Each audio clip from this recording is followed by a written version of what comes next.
자, 이제 계속해서 우리 DNA는 두 가닥으로 되어 있으니까 그거를 설명을 해야 되는데요. 우리가 지금까지 얘기한 거를 잠깐 쓰면 이렇게 쓸 수가 있죠. 이제 세로로 쓰게 되면 아까 5'에서 3' 쪽으로 되는 거죠.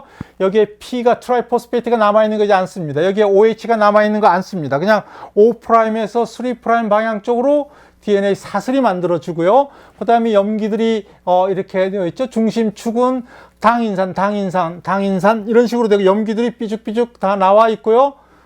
자, 그래서 이거 가지고 단일 가닥 가지고는 DNA는 뭔가 불안합니다. 누가 자기랑 같이 악수를 해줄 이 친구 가닥이 있어야 되는 것이 DNA의 특징인데, 이것은 하기 위해서는 또 다른 가닥이 옆에 있어야 되고, 이거랑 결합을 하려면 이제 이 아까 얘기했던 염기들, 네 종류의 염기들이 이제 와서 다른 가닥 서로가 악수를 해서 이제 구조적으로 안정이 돼야 되는 것입니다.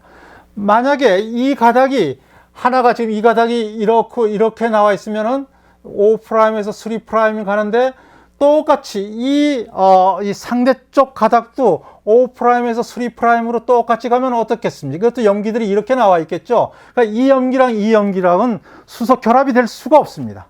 그죠? 그러니까 이것은 안정성에 도움이 안 됩니다. 그렇기 때문에 이 DNA의 특징은 한 가닥은 이렇게 되고요. 반드시 역방향이라는 것이 중요합니다. 두 가닥은 서로 역방향으로 되어 있어가지고 이것은 5'이 밑으로 오고 그 다음에 3' 이런 식으로 합성이 됩니다.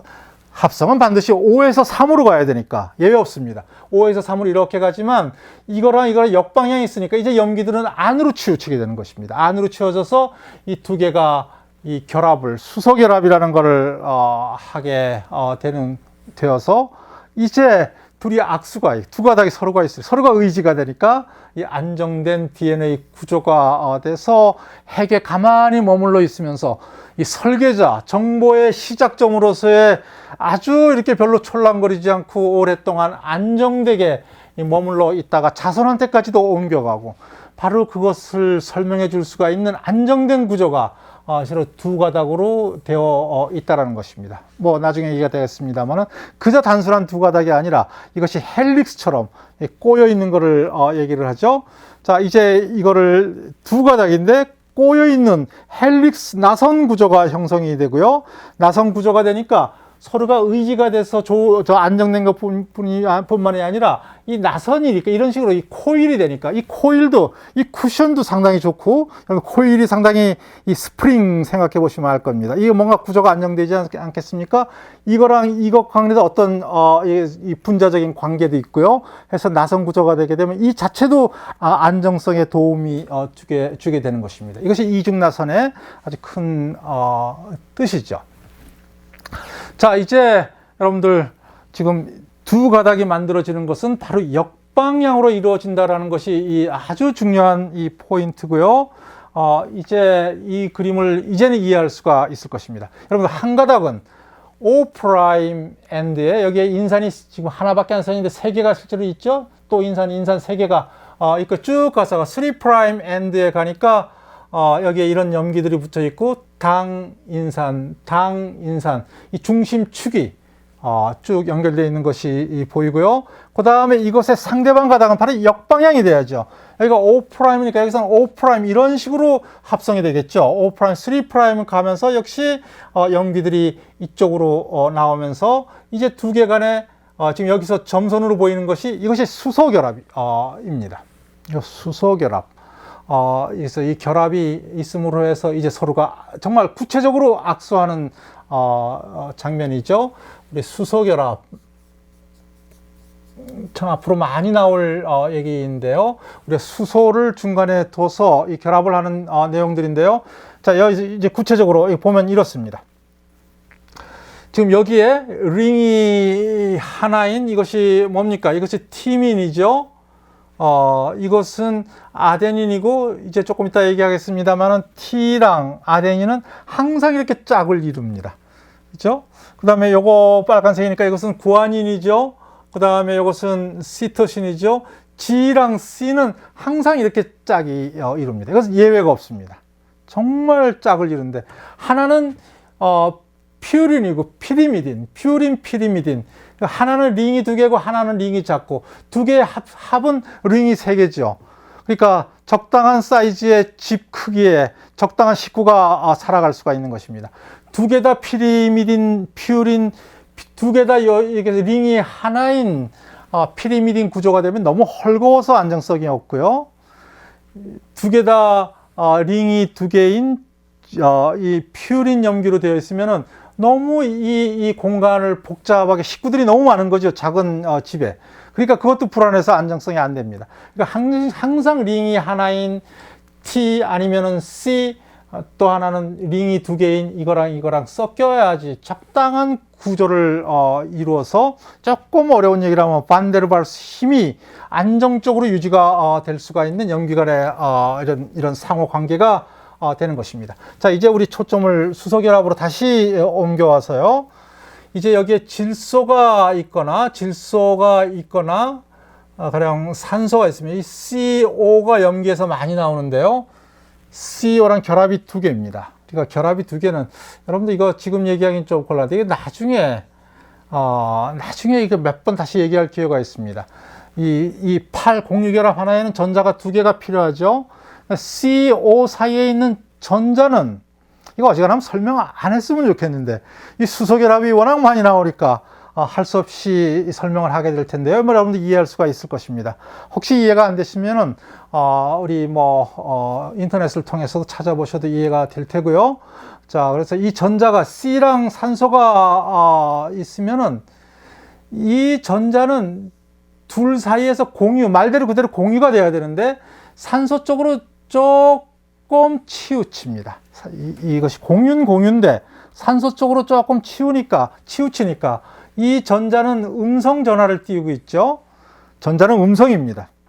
원자를 이루는 양성자는 양성이고 플러스고, 그 주변을 도는 전자는 음성인데 음성이 산소 쪽으로 치우치니까, 이것도 좀 어려운 말로는 전자 친화도가 산소가 높은 것입니다. 그러니까 산소 쪽으로 다가오게 되고, 그러니까 이 산소는 살짝 마이너스 전하를 띤 이 전자들이 자기 쪽에 가까이 와 있으니까 아주 완전히 자기는 마이너스는 아니지만 살짝 부분적인 음성 전하를 띠게 되는 것입니다. 그죠? 그 다음에 이제 N이랑 H가 이렇게 있으면은요, 이제 여 사이에도 전자가 2개가 있는데 8이 하나니까, 근데 이 전자는 질소 원조 쪽으로 살짝 다가갑니다. 전자 친화도가 높죠. 그러니까 이 마이너스를 띤 전자를 이쪽으로 가까이 가게 하는 것이니까 이 수소로 봐서는 완전히 플러스라고 얘기를 할 수가 없죠. 완전히 잃어버리는 것이 아니니까 공유는 하고는 있습니다. 그래서 이것은 살짝 부분적인 양성 전하를 띠게 되는 것입니다. 음성 전하를 잃어버렸으니까. 그러니까 부분적인 마이너스 전하를 띠고 부분적인 플러스 전하를 띤 수소를 해서 이것이 서로가 약하게 결합을 하는 것입니다. 자, 여기에 보시면은 지금 여기는 이런 식으로 나왔는데 이거 정확히 나오진 않았습니다만, 실제로 여기 있는 NH가 나오는 여기 있는 것입니다. 이 H랑 N 사이에 점선이 되는 이것이 바로 수소결합이죠. 이것이 수소가 델타 플러스, 부분적인 이것이 델타 마이너스 해가지고 2개 결합을 하게 되고요. 산소는 델타 마이너스고요. 여기에 산소가 보이죠? 여기 있는 전자가 이쪽으로 탄소가, 이거 제가 얘기를 안 했군요. 이거 탄소가 워낙 흔한 원자다 보니까 이런 큰 물질에서는 여기에 있는 것들을, 탄소를 다 지금 생략하고 쓰는 것입니다. 어쨌든 이 전자 2개가 이 탄소 쪽으로 가까이 가니까 이것은 이 산소가 델타 마이너스가 되고요. 이제 여기에 있는 이 H들은 델타, 아까 여기서 이거 설명해 주었듯이 여기 있는 것은 델타 플러스가 돼서 이 H랑 이 산소랑은 약하게 수소결합을 하게 되는 것입니다. 자, 여기 마찬가지죠. 여기 NH가 있으니까 이 H랑 실제로 여기서는 질소가, 여기에도 전자가 있는데요. 이 전자랑 곧바로 H랑 수소결합을 하게 되는 것입니다. 여기도 H랑 산소랑, 그 다음에 여기 H랑 산소랑 이제 이렇게 수소결합을 하게 되죠. 그래서 구아닌과 시토신은 수소결합이 3개고요. 그 다음에 티민과 아데닌은 수소결합이 2개입니다. 자, 이런 식으로 이거 정말 예외가 없는 규칙으로 이렇게 되는 것입니다. 다 이해되시겠습니까? 역방향으로 되어 있고 이런 염기들이 서로가 이것을 우리가 염기의 상보성이라는 말을 쓰는데요. A면 T, T면 A, G면 C, C면 G 이런 것들이 서로 상보적이라는 A만 나오면 T고 나오는데 바로 이런 법칙에 의해서 이런 것이 만들어지고 수소결합이 있다라는 이런 설명이 가능해지게 되는 것입니다. 자, 이제 우리 두 가닥이 설명이 됐고요. 좀 길었죠? 조금 더 나가야 됩니다. 우리가 이번 시간에 좀 조금 긴데 예외적으로 인내를 발휘해서 계속 중요한 얘기니까 우리 여기서 멈추기가 곤란합니다. 조금만 더 나가서요. 이제 이 DNA 두 가닥이요. 이제 바로 우리 이 그림 보면은 좋겠습니다. 이 두 가닥이 이제 프랭클린이라는 우리가 여류 학자인데요. 이제 엑스레이를 여기다가 투과를 해서 엑스레이라니까 이것이 여기 있는 원자들에 의해서 산란이 되지 않겠습니까? 그러니까 산란이 되는 그 모습을 해가지고 이 구조를 역추적을 하는 것이죠. 이 당시 1940년도, 50년도 초 무렵에. 그래서 이 프랭클린에 의해서 두 가닥인가, 어떤 사람들은 세 가닥이 혹시 아닐까, 뭐 다양한, 그러니까 염기의 이런 쌍은 이제 그 초기 단계에서는 잘 모르고 있었죠. 염기쌍을 이해가 되면 두 가닥이라는 걸 금방 알 텐데요. 그래서 다양한 구조들이 이 프랭클린이라는 학자에서 제시가 됐고요. 자, 그러다 보니까 이제 아까 얘기했던 왓슨 클리크라는 그런 학자는 바로 프랭클린의 그런 아이디어에 의해서 두 가닥으로 되어 있을 것이다 라는 것을 생각을 했고요. 바로 또 그 당시에 이 샤가프라는 사람이 있는데요.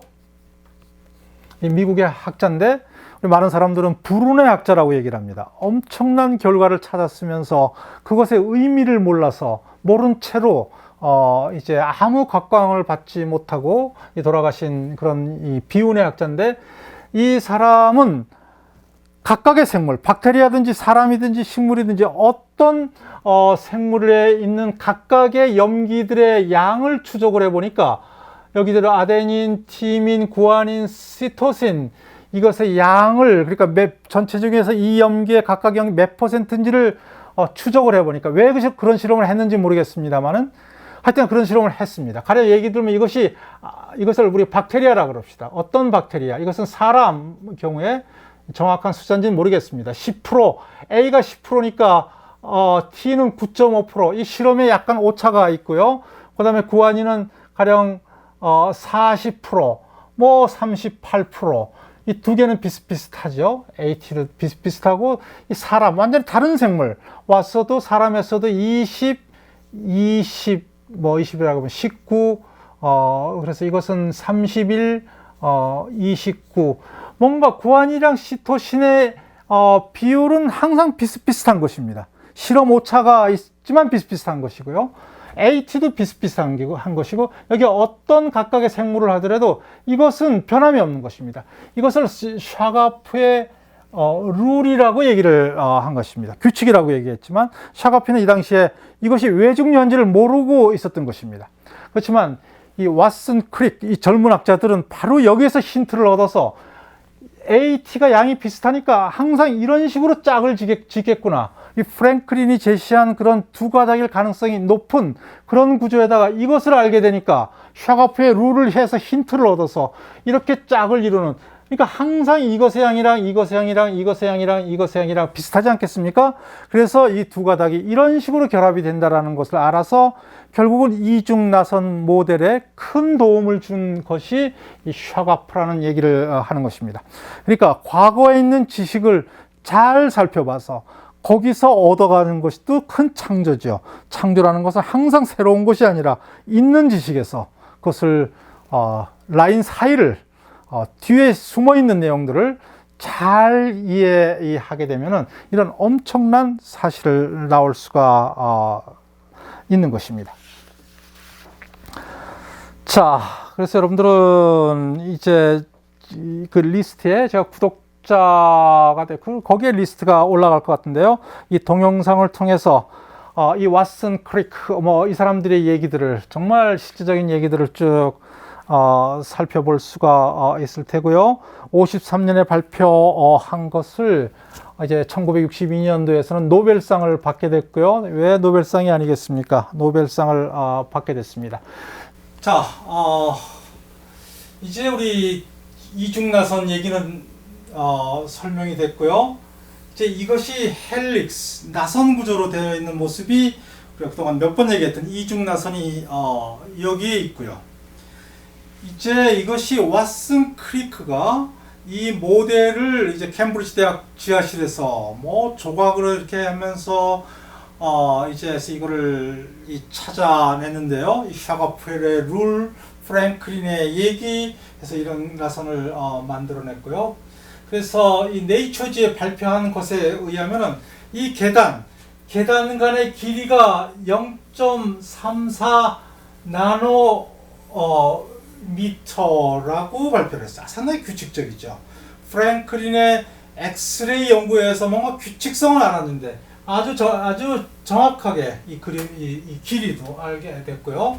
그 다음에 이것의 직경, 이중나선의 이 직경이 2 나노메타 정도입니다. 이 나노메타라는 것은 10의 마이너스 6승 밀리미터입니다. 100만 분의 1 밀리미터죠.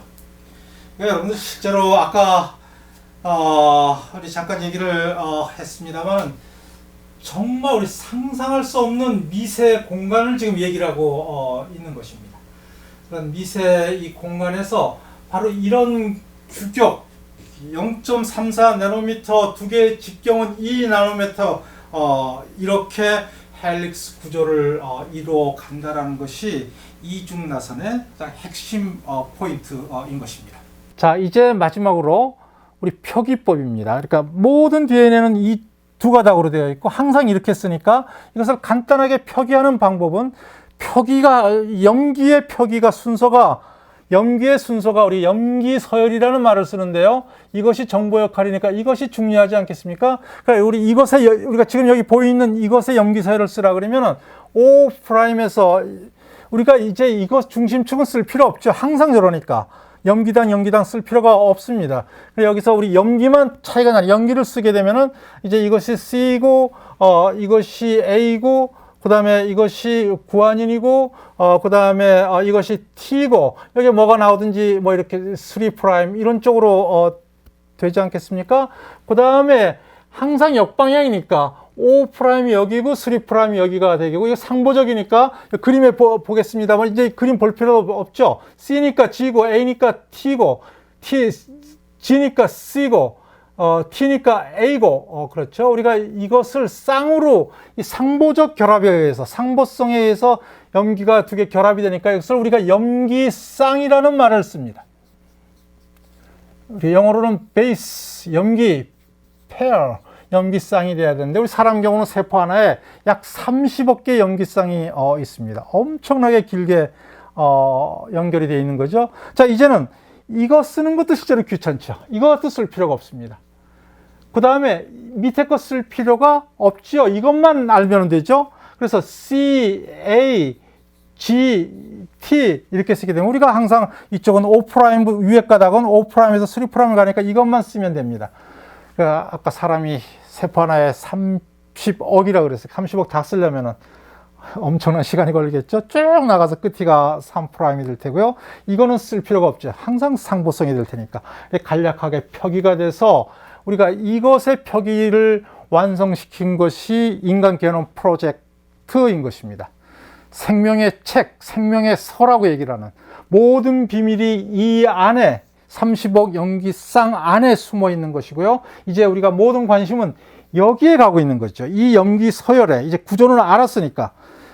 그래서 우리가 이렇게 표현한 우리 정말 재미없는 알파벳도 아니고 애 4개 가지고 이걸 정보를 만들고 있는 이것의 이제 속 내용을 이제 살펴보는 것이 이제 앞으로의 우리의 큰 이 과제인 것입니다. 그래서 다음 시간에는 우리가 이 두 가닥을 가지고 어떻게 자식한테 넘겨주는지, 세포 분열할 때 생식세포를 만들어주는지, DNA는 복제라는 것을 해야 되는데, 이것도 또 어마어마하게 신비스러운 재미있는 내용들입니다. 우리 다음 시간에 얘기를 하도록 하고요. 우리 이번 시간은 여기서 멈추도록 하겠습니다.